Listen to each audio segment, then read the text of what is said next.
I want to thank you guys for the amazing job you did for Bluestone Clay.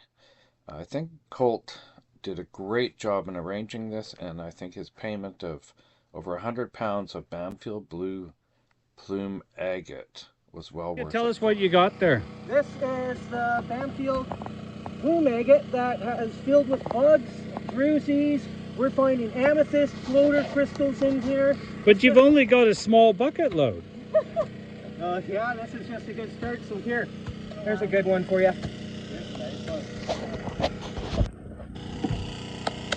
Oh, this is fun. Here, tell us what these are. So this one is the floater crystal I found, like 5 minutes of just being here. So this is probably Laying on the stuck in a ground. cavity.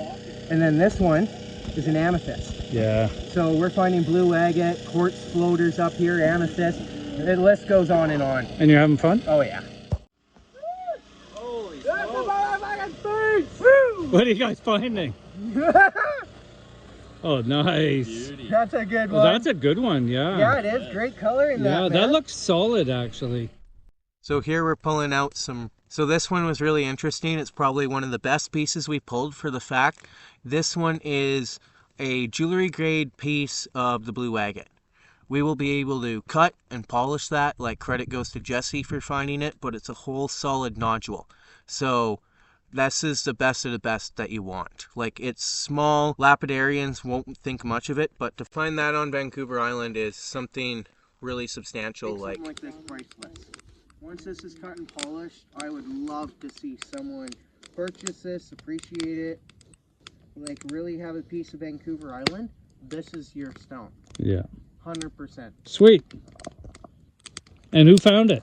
Jesse. I did. Okay. What do you got there? We have a fully intact floater crystal. So this is a seed crystal that was in a cavity that it formed just naturally as any other, but because of groundwater effect, it kept floating around. Sweet. Now, because of the constantly flowing water, and there could be thermoelectric heating that comes up through that vent, like a little bubble now and then, it still creates it. Right. Who found that one? That man right there. You found that one too? Wait, no, I did. No, you found Another day up on the ridge.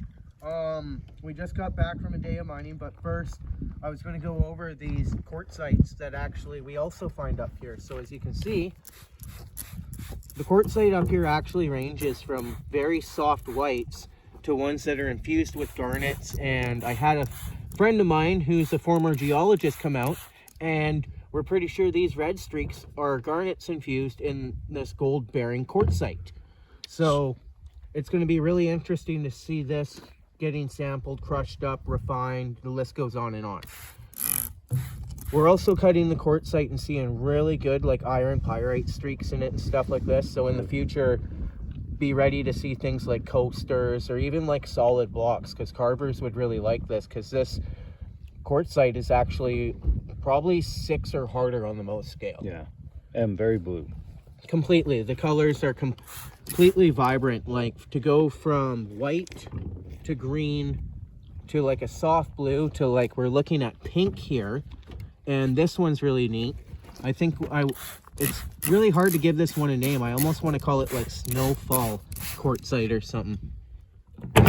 But still, you can see the massive amount of iron pyrite in that, like towers of this or even spheres.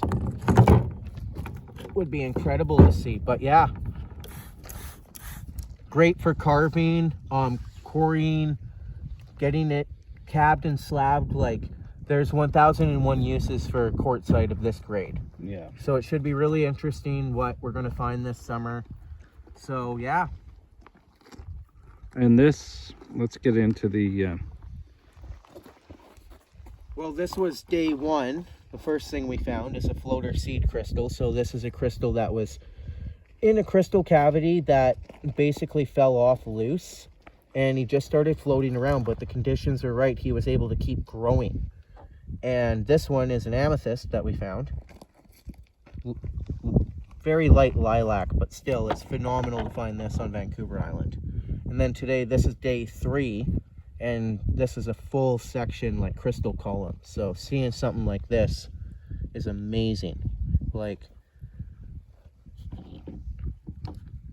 This one here is a botryoidal. We're still cleaning up, but this is going to look phenomenal after the acid treatment and stuff like that. So these have been soaked in the acid. Yes. And this is the before, that's the after. Yeah. There's an amazing blue we found today. And you can see the nodules will go from very thin to that opens up, and we're starting to get very big ones. Like, these are some of the best samples Paul's. If you missed out on the agate adventure or just tossed one aside, thinking it was too small, snooze you lose. So our next adventure is going to be gold. You're not going to be able to go dig in the blue clay. That's my job. Anyways, contact Colt and join us.